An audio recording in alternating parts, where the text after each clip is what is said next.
What up guys, today we are reviewing the Beats Solo Buds, a relatively new product from Beats by Dre. The other day I was looking for competitors to the Oppo Enco34 and I found these. I thought, cool, similar price points, and the Beats is a pretty well-known audio brand in the US. Plus, as a die-hard over-ear headphone fan, I used to dream endlessly about owning Beats by myself back in these days. Gotta show some respect to Dr. Dre, you know? So, long story short, I got my hands on the pair. But honestly, I'm seriously disappointed. Considering Beats already has a product like Fit Pro, I don't even know what's thinking, let alone still decided to release this. Some say this product is a futuristic, imaginative. Well, in my view, it feels more like an insult, a test of users' bottom line. First, let's take a look at the case. I admit, the case looks good. Beats and Apple definitely have an eye for color aesthetics.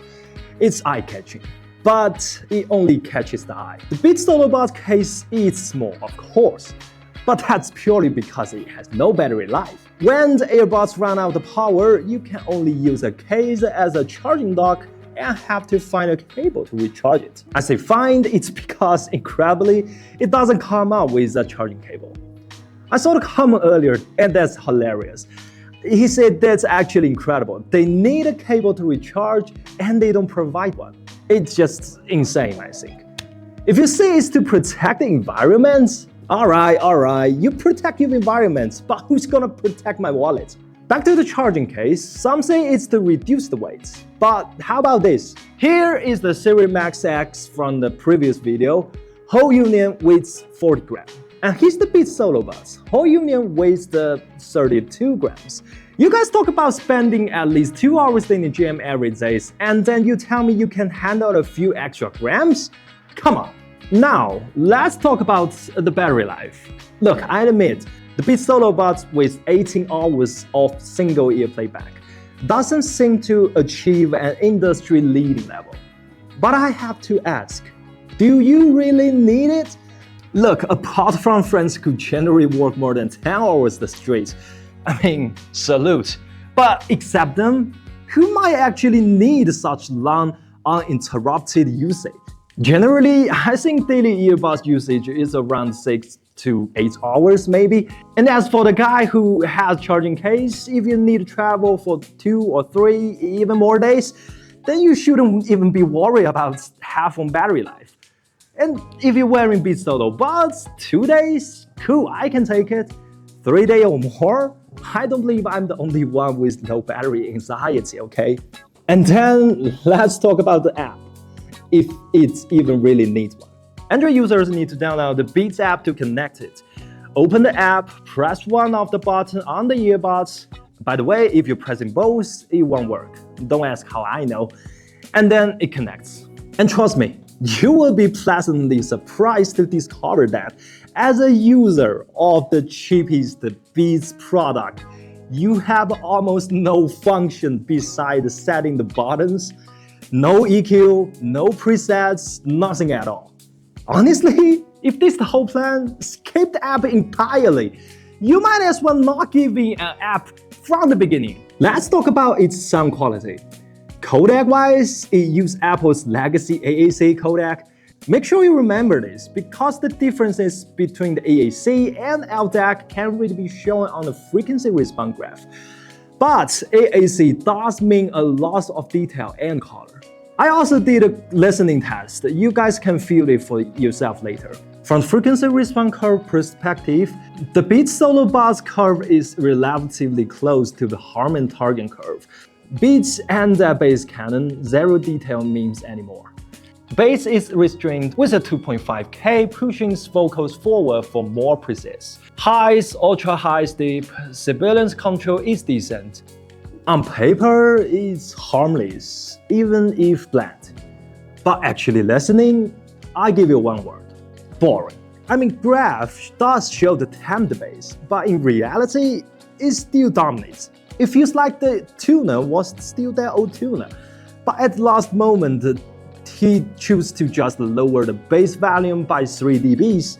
It's totally a mess. 2 tracks, the cello will hijack your attention. and bass-heavy joints like hip-hop, it lacks punch, and it's just hard to turn me on. And as mentioned before, it does push the vocals forward. But you know, Harman Kardon headphone often makes vocal thin. Let's just say solids. Maybe I'm being a bit abstract. Here, let's directly compare the Series Max X and the Beats Solo Buds with listening test.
The noise cancellation. Well, if you ask me, I say yes, the Beats Solo Buds noise cancellation is okay for passive noise isolation. Put simply, they just fit tightly. For me, it basically feels like wearing earplugs. But tell me, why people invented ANC technology at the beginning? Because just stuffing your ear doesn't actually make you deaf. Take a quick look, and you know this is basically the limit of what passive noise isolation can do. Bottom line, skate plans and subways. And if you decided to wear it for exercise, it also produces quite noticeable oculation effects. Seriously, what scenario does work for these? I just don't get it. Look, the Beats Solo Buds have some merits, but nowhere near the asking price. Maybe at half off or less, he is the interesting experiment product here. But $79? You gotta be kidding me. Fundamentally, I'm just tired of these big brands playing little tricks, creating demands, treating innovation as a mere decoration, while actually selling a product vastly overpriced for its actual value. But guess what? If I also had a group of users who could adapt to product flaws and positively interpret them as advantages, I do exact same things. Alright, that's it for this episode. If there are any headphones you want me to test, leave comments down below and keep exploring. I'll see you next time.